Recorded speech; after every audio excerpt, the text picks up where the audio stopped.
Ça se passe dans le 18e arrondissement de Paris, porte d'Aubervilliers, juste à côté du périph'. Une école élémentaire, Charles-Hermite. Drôle d'endroit pour une école, me direz-vous. Mais si, avec la pollution, chaque matin, chaque soir, depuis quelques semaines, des policiers municipaux doivent escorter les familles qui ont la malchance de devoir emprunter une petite allée piétonne, l'allée Valentin-Abeille, au bout de laquelle se trouve un immeuble dans lequel vivent donc ces familles. Et leur allée est squattée par des dealers, des consommateurs de crack. Et donc ce sont des scènes de consommation de rue, de prostitution, des actes sexuels en pleine rue auxquels sont exposés les enfants.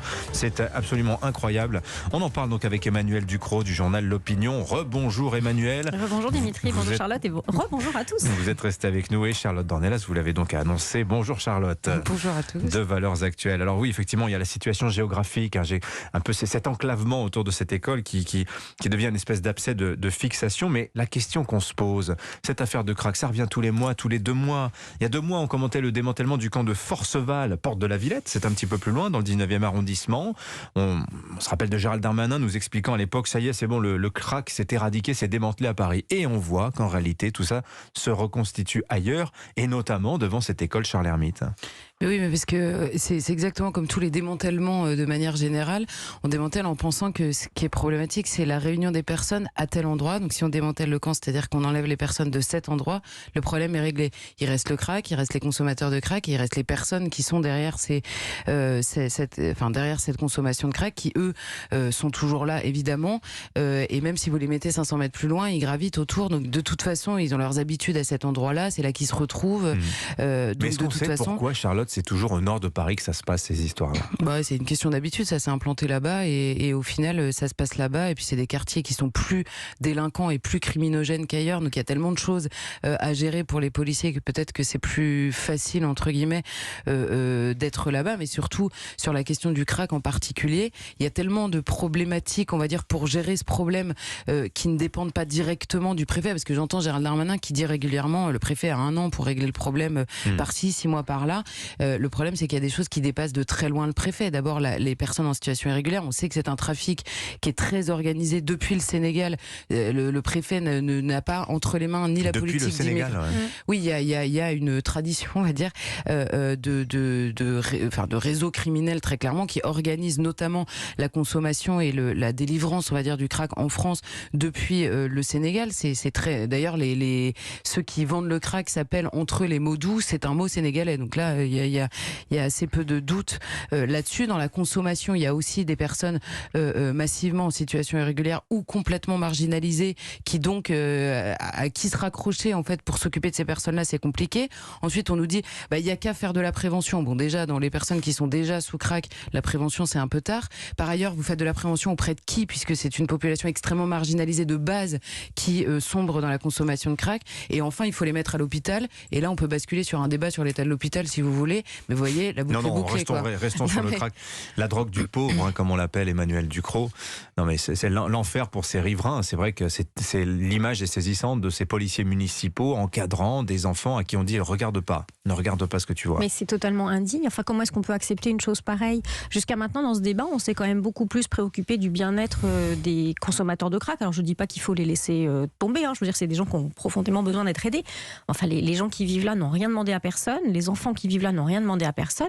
Comment est-ce qu'on peut tolérer une chose comme celle-ci? Enfin, emmener ses enfants à l'école sous escorte policière. Enfin, je pense qu'il y a les parents qui nous écoutent ce matin se disent que c'est une chose qu'ils ne pourraient pas tolérer. Alors, il y a eu dans cette affaire de gestion du crack, vous savez, tout le monde s'est renvoyé la balle. La mairie de Paris, l'État, c'est jamais la faute de personne. Et personne n'arrive à régler. Il y a aussi quand même tout un réseau d'associations qui jouent un rôle extrêmement trouble dans cette affaire, qui vivent autour de ça, de subventions, etc., qui défendent des politiques qui semblent complètement dépassées, offrir des lieux de consommation, des salles de crack, des salles pour consommer le crack. Enfin, je veux dire, ça règle absolument rien. Les gens sont là dans la salle, mais après, ils ressortent, ils sont dans l'espace public et ils continuent de toute façon à rechercher le crack avec tout ce que ça entraîne de larcin, de délinquance, d'agression, etc. Enfin, il y a un moment où il n'y a pas 8000 solutions. Il faut exfiltrer ces gens et les emmener loin de tous ces réseaux. Oui, mais vous les mettez où? Parce que quelque part, la scène que l'on voit aujourd'hui devant cette école Charles-Hermite, qu'on avait à Porte de la Villette il y a quelques semaines, elle va se reconstituer inévitablement. Alors, ça demande des véritables politiques de santé publique. Il faut que ces gens soient encadrés pour essayer de sortir de ces addictions. Et on sait que le crack... C'est ce que disait tout à l'heure un membre du collectif 19. C'est extrêmement difficile. Et pour l'instant, on en est juste à des politiques qui visent à accompagner gentiment la consommation et à dire ce serait bien arrêté, quoi. Mais enfin, on sait bien que ça ne fonctionne pas comme ça. Alors, il y a la question effectivement de vie quotidienne. Il faut bien, je pense, c'est important aussi d'élargir et de signaler que ce qu'on voit aujourd'hui dans le 18e, vous allez à Perpignan aujourd'hui, vous allez à Lille, vous allez à Bordeaux, vous allez à Alençon, dans de nombreuses villes grandes et moyennes, on voit que cette mécanique implacable du fléau du crack, elle est en train de se répandre partout sur le territoire. Mais vous voyez, on parle en permanence de la guerre contre la drogue, etc. On sait très bien que c'est une guerre qui fondamentalement on ne peut pas gagner sur tous les plans, c'est impossible. Les policiers spécialisés là-dedans vous disent le cannabis, on a déjà arrêté, c'est terminé. Donc on se concentre sur les drogues dites dures, elles le sont toutes, notamment pour les cerveaux des consommateurs, mais des drogues dites dures. Le crack, c'est nouveau en France. C'est encore assez restreint, vous l'avez dit, c'est de plus en plus présent sur le territoire, mais on pourrait peut-être se concentrer en se disant, d'une part, en effet, les personnes qui aujourd'hui consomment, il faut mettre l'accent pour stopper la consommation, mettre tous les moyens sur la table pour les sortir de cet enfer-là, mais surtout mettre en place une politique pénale pour ceux qui vendent cette drogue, puisque c'est un trafic nouveau, on est capable de le circonscrire si vous mettez tout le monde dessus, et pour dire, là-dessus, il faut être absolument intransigeant pour que ça cesse tout de suite. C'est en plus une drogue extrêmement peu chère, mais extrêmement néfaste, qui rend addict. Ça démarre à 5 € la dose. C'est ça, qui rend addict dès la première prise, et donc c'est la drogue du pauvre, mais 5 €, ça représente beaucoup d'argent pour les consommateurs, et donc vous avez des scènes de prostitution. Enfin, c'est un cauchemar du début à la fin, et pour ceux qui consomment, et pour ceux évidemment qui habitent dans les environs. Donc il faudrait une politique extrêmement volontaire pour cesser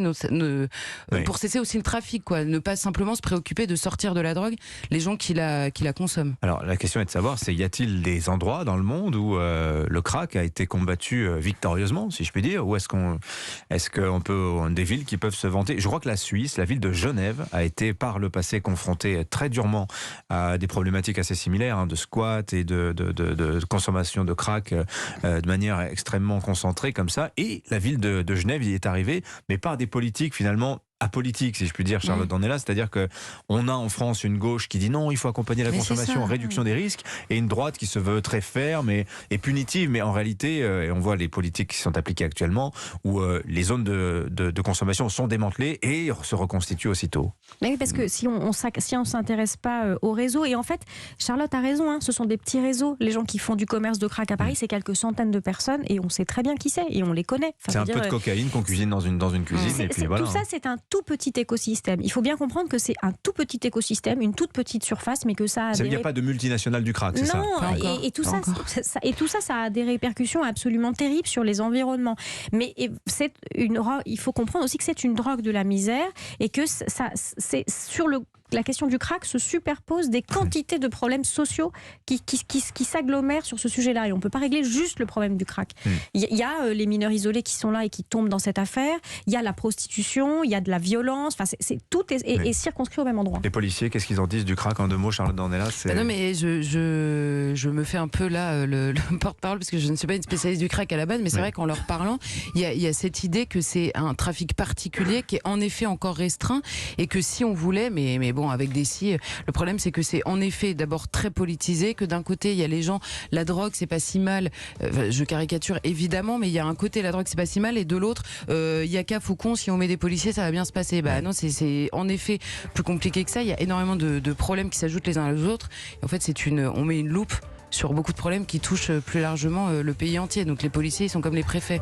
Ils disent il y a beaucoup de choses qui ne dépendent pas directement de nous. Merci Charlotte Dornelas. Merci Emmanuel Ducrot. Merci à toutes les deux. Tiens, on prend à Philippe encore 5 secondes pour dire demain, c'est votre vendredi thématique sur Europe 1.